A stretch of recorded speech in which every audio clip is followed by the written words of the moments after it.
How to download code from Lovable AI. So if you want to download code from Lovable AI, then what you need to do is first make sure that you have a stable internet connection. After that, go with your browser and search for Lovable AI.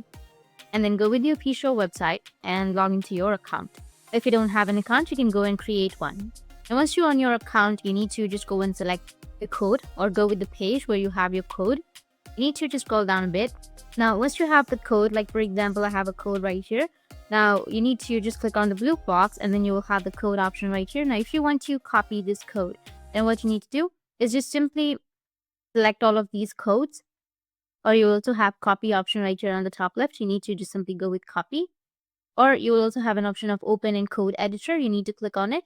Then you'll get this kind of interface. Just go and select all of this and then press Ctrl C, or right click on it and then go with copy. And once you've copied, you need to go back and open up your notes or your notepad and you'll paste it.